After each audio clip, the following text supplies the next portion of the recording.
What's up, YouTube? It's your boy TJ, and I'm back again with another banger, man. Today is going down, man. Because today, guess what, man? Today we're going to be reacting to the real Lil Durk story, man. The real story, you know what I'm saying? Now, I ain't going to lie. I thought I knew a little bit about Lil Durk, but shit is popping off in his life that I didn't know too much about. You feel me? So it's best that I go in Lil Durk bag. Pause. You know what I'm saying? So let's go ahead and jump into this. Let's find out about the boy Lil Durk. You dig? Let go.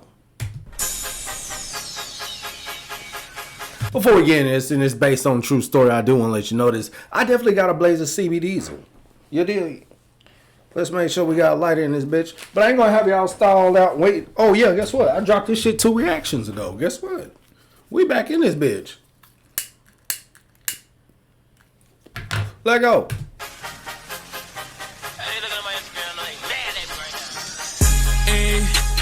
They look at my Instagram for motivation. Waiting on me to fall off. I told they better keep waiting. Hey, that's that old Lil Durk. What's your name once again for the people out there in HopTV one land? Chicago, Illinois, man. Lil Durk, Inglewood area, whole city, man. I'm saying we out here rapping, doing our thing. Got a big buzz, man. Trying to stay tuned, get rich. That's that grinding Lil Durk, man.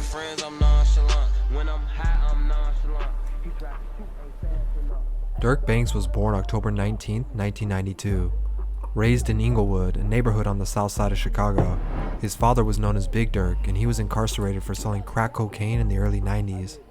It was reported that his dad had upwards of $8 million that was seized during his arrest. Damn! His daddy had $8 million. God!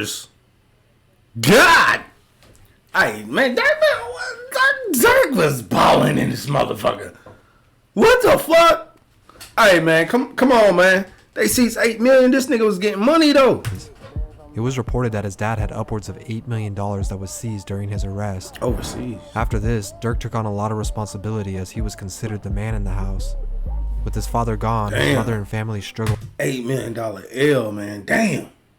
Woo. Shit, man. That's a life change, man. Going from balling your ass off to living regular life, man. This is crazy. For the basic needs to get by. He says there were times where he couldn't eat because there was no money for food at home. Trying to tell you. God. Eventually, they all moved into his grandmother's house where 10 people stayed in 3 bedrooms. His mother was working long hours as a nurse, so there was never much of a barrier between Durk and the streets.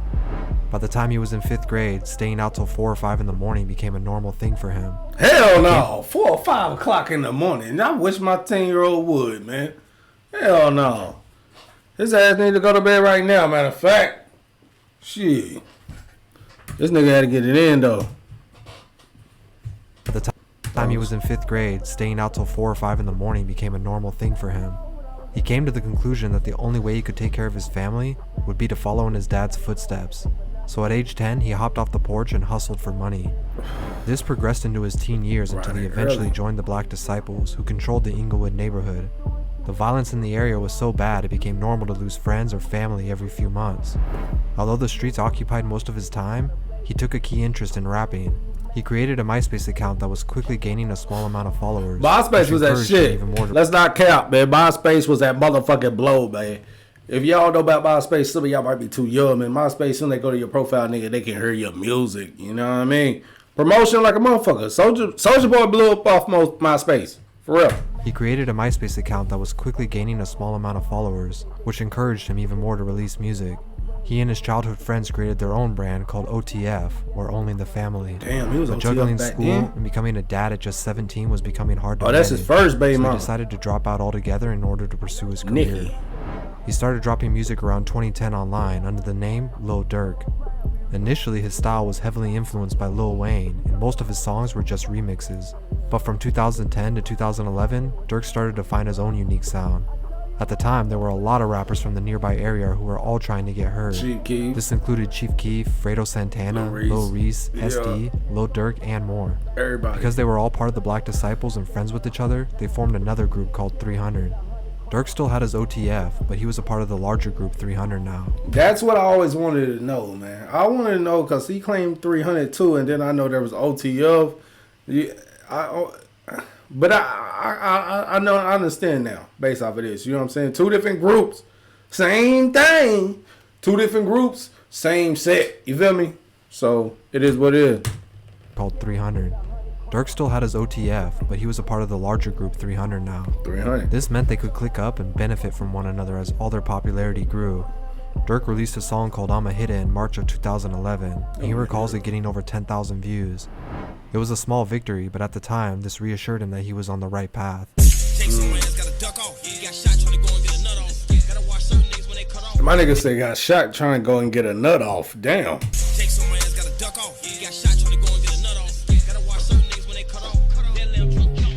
Damn, Durk was in his bag. Shortly after, he released his first mixtape with the same title in hopes of gaining some buzz.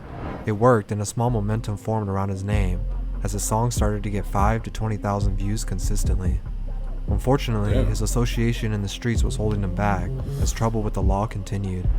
He ended up getting locked up for a gun charge with a defaced serial number, which landed him a few months behind bars. Once released though, he was at a crossroad. His music was getting heard, but he was still struggling to get by. On the bright side, the entire Chicago drill movement was blowing up, which only benefited Durk and his come up. Unlike most drill rappers who all shared a similar style, Durk started to stand out with his ability to rap, but also deliver a melodic singing flow. He applied this to his sequel mixtape, I'm Still a Hit in 2012 with the lead single, L's Anthem. L's Anthem was a controversial song in the streets and was even said to have made the war in Chicago worse. But regardless, it blew up and received millions of plays, taking Durk from a local artist to his name reaching all over. Immediately, record labels were already calling to sign the promising superstar. He inked a deal with Def Jam for an undisclosed amount the next month. I remember that him and Lil Reese did. For real, they had a picture up on a fucking, Twitter for a long time. Superstar. He inked a deal with Def Jam for an undisclosed amount the next month. Now at the time, Durk thought this would be the highlight of his career. He signed a deal, and now he'd be able to bring his entire family out of the hood. But really, this was just the beginning. Hey, whatever happened to that nigga? Dude right there, he used to be with Durk everywhere. Hold on. And now This nigga, light-skinned dude, damn. I used to see him all the fucking time. he'd be able to bring his entire family out of the hood. But really, this was just the beginning. He still had to put the work in, but before he got the chance, he was once again booked and locked up for another 3 months. Once released, he dropped his third mixtape, Life Ain't No Joke, which had multiple hit songs like 52 Bars and Right Here. I was like, man, Right Here's my shit. You know what I'm saying? Just got signed. But being in Chicago, man, I don't know. Wrong place, wrong time, like I said. It's crazy being in Chicago, bro. You don't know what's going to happen, man. You know what I mean? Thanks for the deal, but nigga, I'm trying to live. Yeah.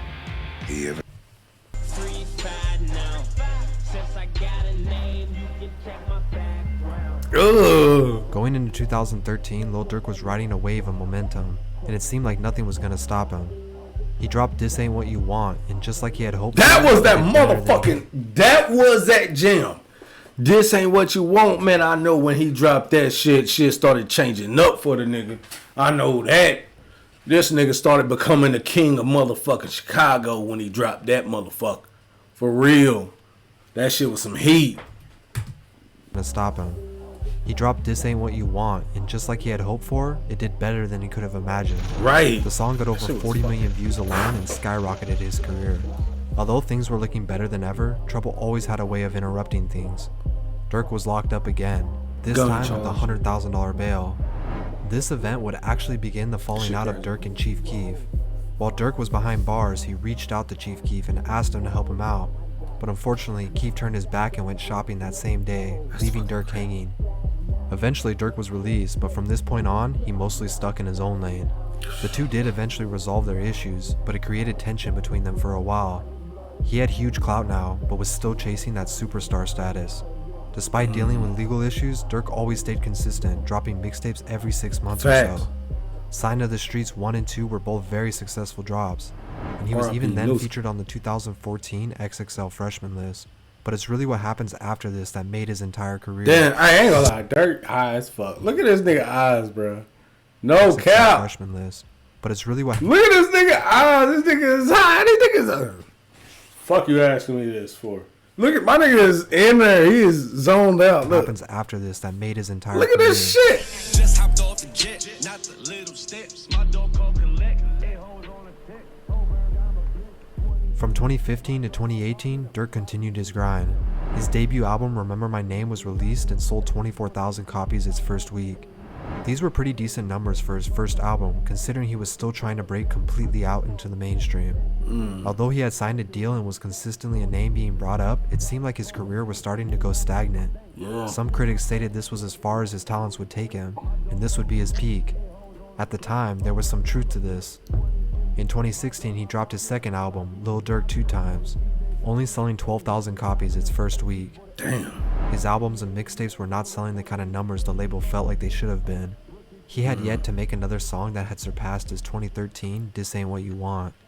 He ended up leaving Def Jam and signing a new deal with Alamo and Interscope. Def Jam should not have let him go, boy. Well, I'm glad they let him go. Durk is the Durk we see today.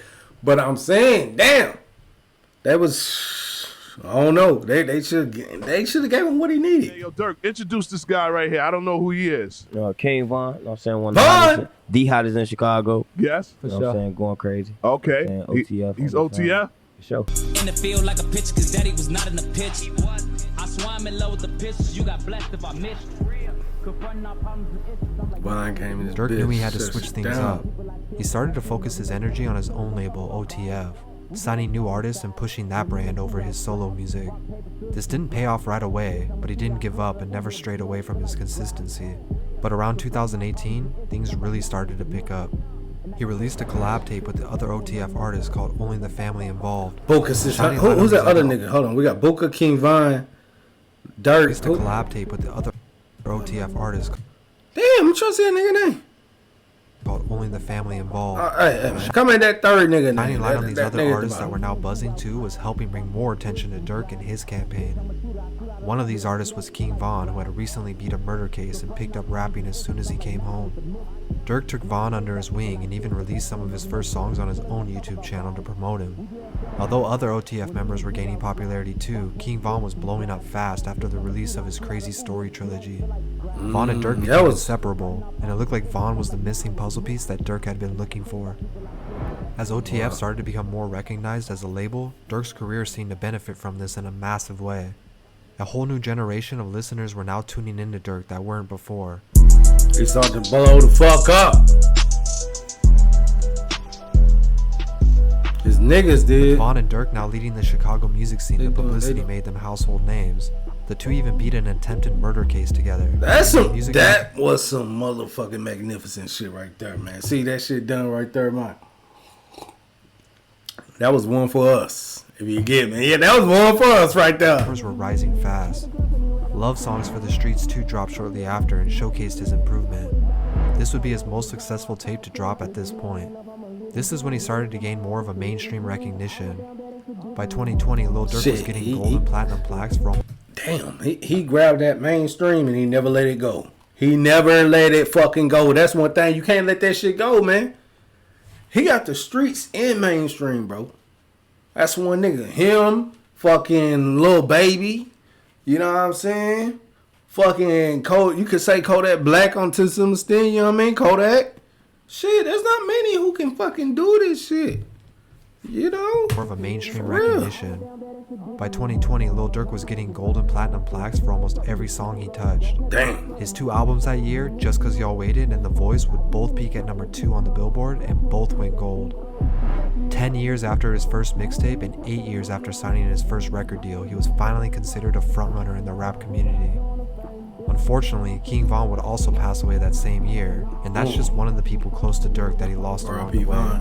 With Von gone, Durk continued to keep his name alive and pushed his OTF brand even harder. As his name grew, so did his associates. In 2021, he was featured on both Drake and Kanye West's studio albums, proving he had solidified his position at the top, surpassing the careers of pretty much everyone he started with, and even OG fans were somewhat surprised. He did bowl past everybody. Chief Keef, Lil Reese, Fredo. Hey, nigga. Everybody in Chicago right now, Lil Durk is that guy, man. It's hard to go against them, but it is what it is. They got their own little beef out there, man. Shit, man, they need shit. More people need to come out of that bitch and do their thing. You know what I'm saying? Well, they doing their thing, but shit, I can't rebound from what I just said. It is what it is, man. Salute to the whole Chirac. Idiot. Large Durk had become. Unlike a lot of artists who peak shortly after their first breakthrough song, Lil Durk is one of the few who was patient enough to wait over a decade to reach his full potential. Yeah. And he's still growing to this day. Still growing. It's gonna be that way for a while, man. This dude is he gonna be up there. Like Lil Baby gonna be up there for a minute. That shit cold, man. That shit cold, man. Salute to Durk and the whole Chirac, man. Definitely fucking with this.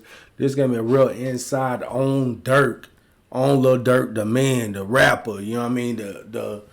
The father. You know what I'm saying? The young nigga. You know what I mean? Who made mistakes and living the dream now. You know what I mean? Let us all know we can make mistakes and we can learn from them and we can capitalize. That's what it's about. And that's why I'm here. I'm here to capitalize off of all the mistakes I made. You know what I'm saying? Let the police know that I ain't no lost cause. Let my teachers know I ain't no lost cause. You feel me? Let everybody know prove them wrong. Stay pushing, stay grinding. Like Durk, stay consistent. Put your foot on their necks, man, and you'll prevail, man. Thank y'all for rocking with me. Thank y'all. Don't forget to like, comment, and subscribe, man. You know I'm rocking with you. That's all I got. I'm out.